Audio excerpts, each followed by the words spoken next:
हम मीनू झा प्रणाम करै छी सब मिथिलावासी के। आइ हम एकटा कन्यादान के गीत गाबऽ जा रहल छी।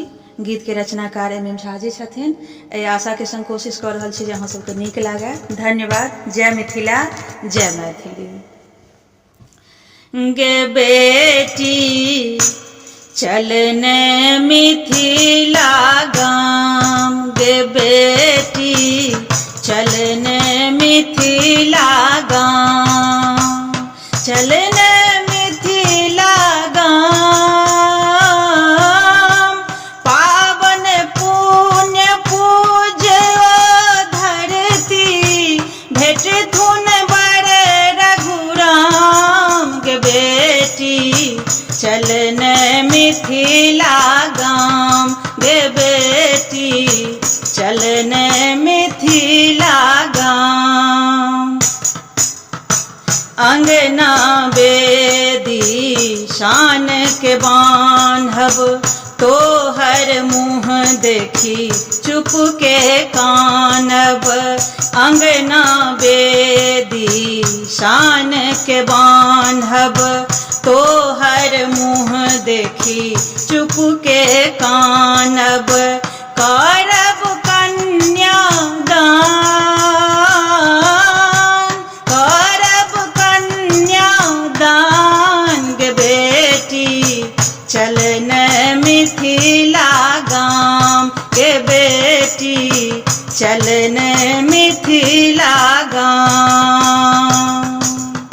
साड़ी पियर पचोर बियहुती, बड़ के दोपटा कुर्ता धोती।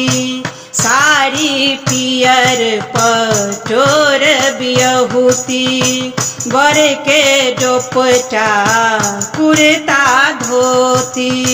चानन चकमक चान,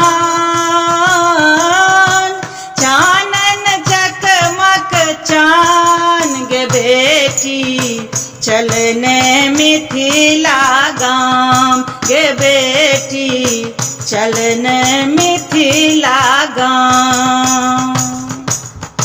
सब स्वागत बारात के मानब, आज्ञा लावर परिछन आनब।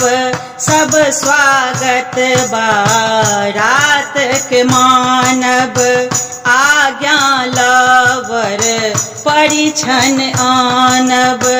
कुटिता ओठंगर धान, कुटिता ओठंगर धान, गे बेटी चलने मिथिला गाम, चलने मिथिला गाम।